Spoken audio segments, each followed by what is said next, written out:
notice ng ating parang mini press conference. Meron na. Okay na, sige. Okay, so what are your questions? Ano pong inyong reaction dun sa or take or analysis dun sa naging mga pahayag ni Vice President Sara Duterte last Friday against the administration? Actually, nag-worry ako sa kanya, kay Vice President. Sa tingin ko, she needs to talk to some professionals and maybe some close friends and family para mailabas niya yung mga nasa damdamin at nasa isip niya. Mahirap anong tawag mo doon? O hindi mo i-share. So, yun lang po ang masasabi ko. Sana may mga close friends siya and family na nakikinig and ma-advisean siya na meron siya mga sessions na ilalabas niya yung mga damdamin na ganun. Bakit, sir? Bakit nila advice niyo? Hindi siya usual eh. Yung mga nasabi niya, hindi usual po yun. At saka hindi rin yung na-verbalize niya yung naisip niya. Pero yung naisip niya, hindi usual eh. So, siguro kailangan meron siyang makausap na mas madunong sa atin. Na hindi usual na abnormal? Hindi sa usual eh. Sabihin ko na lang strange. Ano yung matindi yung galit niya? Hindi ko nga alam. Kaya kailangan niya may kausap siya na mas madunong pa sa akin. Kasi abogado naman ako. Baka ibang field ang kailangan kausap ni VP. But of course, family can also help. So, dapat may close family, friends, relatives kausapin. Or professional or doctor? Or professional, yeah. Sige. May danger ba yun sa government natin o dati ng ganito yung situation na magkailangan ng Vice President at ng President? Hindi ako nakatingin ako sa positive ha. Mabuti nga itong ganito ka-attentive to detail ang ating Vice President and willing to criticize the administration kasi nagkakaroon tayo ngayon ng check and balance. At least may check. Merong isang tao dyan na inaanunsyo niya sa buong bansa at sa buong mundo na andyan siya to check the administration. So that's that's a welcome development sa isang demokrasya that there is someone, some party, some group checking the administration. Pero sir, ang parang sinasabi pinagkakalinya ng Vice President is yung investigation sa kanyang paggamit ng confidential fund. To which, sir, di ba yung 2-hour press conference niya, wala siya. Kaya hindi mo nga malink eh. Hindi mo nga malink yung dalawa. So, sana tinanong ninyo siya. No, if you were there sa press con, ano naman masasabi niya doon sa House hearings about the expenditures of the department, no? Department of Education, while she was the secretary.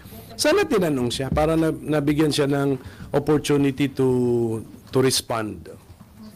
So how would that affect po your take on the proposed OVP budget, sir? Kasi wala ng confidential fund, sir, pero diba, sir, tinitingnan nyo din yung past, yung paggamit ng photo in the past. Sa Senate, although nag-hearing kami using NEP figures, yun eh. Ang formal na iti-take up namin sa floor would be the committee report ng aming Committee on Finance na ang kanya namang ipaprocess ay yung General Appropriations Bill na galing naman sa House. So, that means mag-uumpisa kami most likely sa mas maliit na halaga. Hindi doon sa presented ng NEP na 2-something billion. Ito yata less than 1 billion na. So, yun po pag-uusapan namin. Ako naman, at least hindi na pinag-uusapan ang 1 peso budget o 0 budget. Na tama naman. Hindi mo naman sinizero ang Office of the Vice President. Dapat bigyan mo ng sapat na budget yan to operate as the Office of the Vice President. Ulitin ko, ano ang mandato ng Office of the Vice President? To prepare the Vice President to be President at any time. That is the main. Ano ka nga eh? Spare tire ka nga eh sa ating governmental setup. Spare tire ka Vice President. Pero mabigat ang responsibility mo. Pag ma-flat, ready ka maging presidente. Yan, that's the... So yan ang paghandaan. Any other questions? Ito na lang po sa drug war probe. Paano po ba magiging structure? It will be the Blue Ribbon, it go a subcommittee, and then when do you plan to start? Ano po ang inyong magiging focus? Ito po yung nalaman kong plano, no? Kasi naka-break ang Senado ngayon. Ang rules namin, only the Senate Blue Ribbon can hold hearings even if walang referral from the plenary. So yun. So yun ang ina-apply yata ni SP Cheese na rule. Kung gusto ng ibang senador na magka-hearing kami during the break, only the Senate Blue Ribbon Committee can do it. But what is kung yung chairman or chairperson ng Senate Blue Ribbon has no time during this last 2 weeks of the break, she can always form a subcommittee. Ginagawa ko rin naman yun as chair of the Justice Committee na subcommittee. And I think she will be forming a subcommittee. Yun ang usapan nila ni SP Cheese, and she will be naming me as the chairman of the subcommittee. And kung gagawin po ni Chairperson Senator Pia Cayetano yun, tatanggapin ko po yung designation ko. And then, that means ginagawa namin ito so that we can hold the hearing in this coming 2 weeks. So dapat, yun po ang gagawin natin. We will have to fast track everything. At kung ma-formalize na lang muna lahat, then I will have to fast track everything. I will now, tatanungin ko sino ba ang nag-file ng reso na ito, tatanungin ko yung senador na yun, okay, sino ang resource persons na sa isip mo, and then magre-research din kami ng sarili namin, mag-imbita kami ng resource persons bilang subcommittee in coordination with the mother committee, ang Senate Blue Ribbon. But we will make it a realistic list. Huwag yung sobrang dami ng inimbita, imposible naman din mapasalita sila or matanong sila sa ilang oras ng hearing. So we will be realistic with our approach. Okay? Ito yung ginagawa lang natin dahil kung gusto talaga ng mga senador na mag-hearing kami during the break. Pero pagka-resume na kami, we can always hear the resolution na may final na isang senador na resolution, and it will be referred to the proper committee. Pwede pa rin sa Blue Ribbon, pwede rin sa Justice. Pero iwasan na siguro namin nga yung public order kasi nga yung chairman namin, si Senator Bato, nababanggit kasi ang pangalan na doon sa naunang investigation ng House. So, it's either kahit anong term na gamitin mo, delikadesa, or custom, or tradition, mayroong marami ng dahilan na wag siya ang mag-chair. But as a member of the Senate, attend siya. Kung gusto niya. Sir, may urgency ba para i-consider ng Ako kasi, ang sinasabi ko lang sa mga colleagues ko, ready ako. Kung sa tingin nila may urgency. Sila magsabi kung may urgency. And siguro kung if there are 2 or more senators interested in this subject matter, I will, pwede ko nang sabihin na, sige na, marami-rami na ang interesado and it's urgent din i-hear natin. Sir, kung sakaling matutuloy, sino ang mga unang kukunin mo ng mga resource person? Yun ang pinunta ko ngayon because I will meet with my staff. Ililista namin yung potential na resource persons. Pero gaya ng sinabi ko kanina, maging practical naman kami. Hindi naman lahat ng posible imbitahin namin.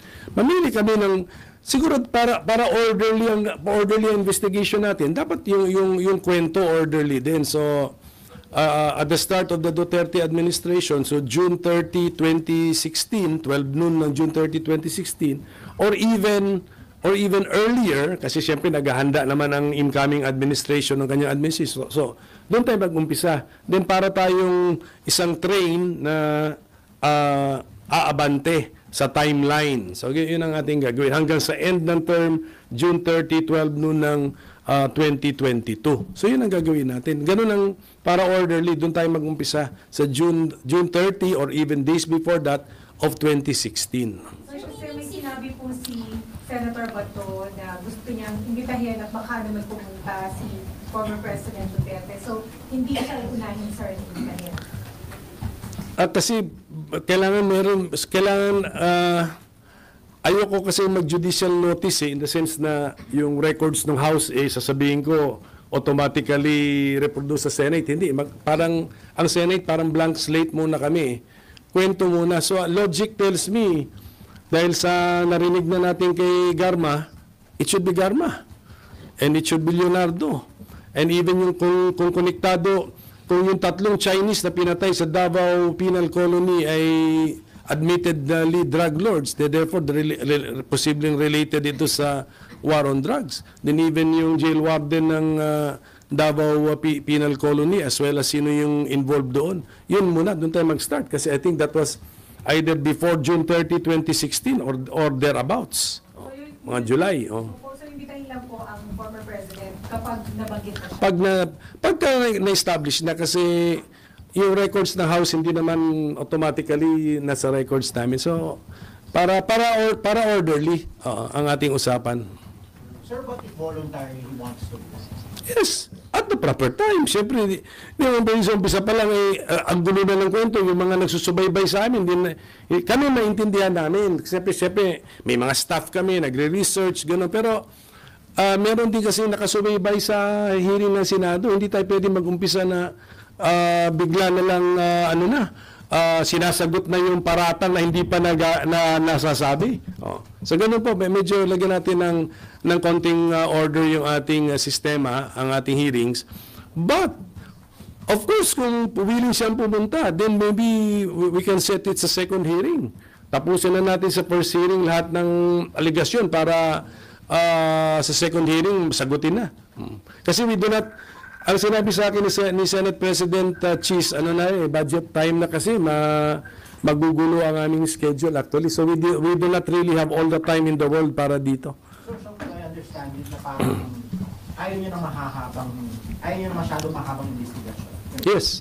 Focus lang kami. So, kunyari hindi drug-related naman, hindi naman drug war yung killing ng PCSO executive. Kasi let us say, connected yun sa ibang issue sa PCSO, hands off na po kami ron. Sa war on drugs po tayo mag-focus. Sir, yung Committee of the Whole is out of the... Wala na, out of the question. Actually, baka mas unwieldy yun. Tapos expected pa si Senate President na mag-preside doon. Baka pati yung schedule niya. Tsaka naghahanda nga sa budget ang ang Senado. Actually, ako naghahanda sa budget. Sino bang expected na magtanong sa budget time? Hindi ba ang minority? Kaya magdo-double time po tayo ngayon. Yung oras natin ngayon napakahalaga. Sir, sorry po, uulitin ko lang yung tanong kanina kasi parang hindi yata nakuha sa kanila. Pero yung sinabi po ninyo na na nag-worry kayo for Vice President Sara at kailangan niya ng kausap. Why? Ano sa tingin yung, bakit nyo nasabi? Nasabi ko, na-capture na sa camera kanina. Sa umpisa. Hindi, yung narinig ko kasi, kasi nagulat ako. Akala ko, sabi ko, AI ba ito? Hindi naman, totoo pala. So, it's really unusual yung mga sinabi po ni Vice President Sara Duterte. And to me, it's strange na in the first place na naisip niya yun, tapos verbalize lang niya. So ako, bilang hindi naman isang dalubhasa sa medical science, ang una kong masasabi kung may mga naririnig akong mga strange is baka kailangan ng mas madunong na tao na kausap or pamilya or close friends para mailabas yung mga damdamin. Hindi mo ilalabas yun sa formal press conference. Sir, ang nire-refer niyo dun sa really unusual, ano yung mga, sa dami po nung sinabi niya, alin po dun in particular yung talagang tumatak sa inyo na alin? Well, part lang naman, di ko naman pinanood yung 2 hours kasi part lang yung nakita ko yung, yung ulo, something to do with the ulo, and then something to do sa paghuhukay at itatapon sa West Philippine Sea, mga ganun. These are unusual, actually up to being strange. Sir, anong reaction nyo doon nung narinig nyo na may banta siyang ipahukay yung ibang tayo? Akala ko AI pero double check ko muna. Siyempre, sa panahon ngayon, dino-double check mo lahat. Sabi ko, tika muna, ano ba ito? totoong nangyari or ginamitan na ng mga artificial intelligence technology. So yun ang una kong reaction, just to be bago ka talaga tunay na mag-react sa something na nakikita mo online, ipapadouble check mo na kung totoo nangyari o hindi. Do you think, sir, may chance pa na magkasundo ang magkabilang panig? Sana meron mag-attempt, pero hindi ko na i-blame yung mediator kung hindi siya mag-succeed. No? Medyo, sa aking palagay, medyo masyado nang malayo, masyado nang nagkahiwalay. Pero sana meron pa rin mag-attempt. Pero best effort na lang, at saka wag natin i-blame ang mga mediator. Palakpakan natin sila, appreciate natin yung effort nila, but kung hindi magtagumpay, we should understand. Okay, thank you. Thank you.